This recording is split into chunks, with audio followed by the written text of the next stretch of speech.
En classe, j'adore faire des exposés oraux à mes élèves. Mais oui, ça permet d'observer, évaluer, ça permet aux élèves de laisser exprimer leur créativité. Bon, un paquet de bonnes raisons pour leur faire des oraux. Mais eux, aiment-ils vraiment cela? En particulier nos élèves qui stressent facilement, qui vivent de l'anxiété. La question est, aurait-il moyen, aujourd'hui avec nos moyens technologiques, de remplacer l'exposé oral par une autre expérience qui nous permet de faire les mêmes observations, les mêmes évaluations, et qui, au lieu de faire vivre de l'anxiété à plusieurs de nos jeunes, pourrait peut-être leur faire vivre une nouvelle passion. Et oui, c'est possible. Restez avec nous.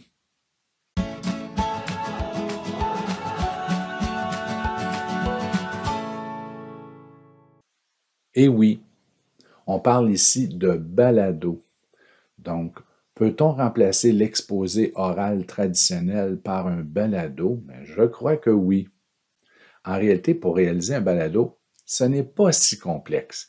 Et non, vous n'avez pas besoin, au niveau technique, d'un microphone à 400 $.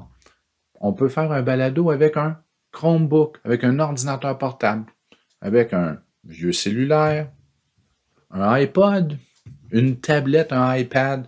En réalité, pratiquement tous nos appareils aujourd'hui ont des microphones. Donc, techniquement parlant, on a besoin de peu d'appareils. Évidemment, si vous voulez avoir une production professionnelle, on peut ajouter le microphone et ainsi de suite, mettre des panneaux acoustiques sur la pièce, dans la pièce, mais l'important, c'est le contenu.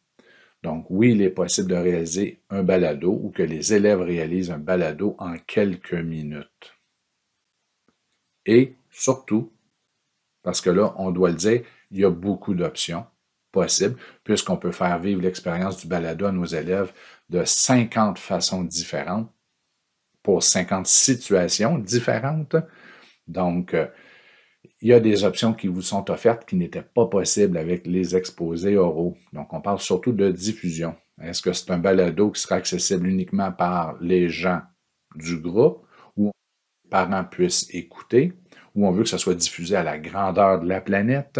Il faudra faire attention aux droits, là, que ça soit clair aussi l'intention pour tout le monde. Mais en gros, on peut partir d'une séquence qui est très simple, avec un seul appareil, et on peut aussi complexifier le processus pour avoir un résultat plus professionnel.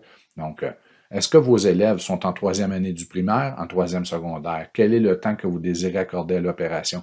Désirez-vous que ce soit une expérience qui se répète à plusieurs reprises pendant l'année? Désirez-vous rendre vos élèves plus autonomes dans leur démarche, donc qu'ils puissent produire des épisodes de balado lorsqu'ils le veulent bien? Donc, vous pourriez dire pendant l'année, vous devez réaliser 5 balados, 10 balados de telle durée, sujet ouvert à l'occasion, sujet fermé à d'autres. Comprenez-vous, on peut aller à peu près n'importe où avec la réalisation de balados. C'est la raison pour laquelle on a une série de capsules. Je vais tenter de les conserver les plus petites, les plus courtes possibles, mais restez avec nous. Ça fait pas mal, ça se fait, et vous avez déjà les équipements en classe ou les élèves ont les équipements à la maison pour pouvoir les réaliser. Et on peut transformer un événement, donc une occasion qui est stressante, même anxiogène pour plusieurs, en véritable passion. Donc, restez avec nous, suivez la série de capsules. On va essayer de couvrir à peu près tous les scénarios possibles et vous accompagner dans la réalisation de ce nouveau type de projet qui pourrait être vraiment passionnant pour vos élèves. Donc, bonne série, bon visionnement. Oh, surtout, bonne écoute, tant qu'à ça.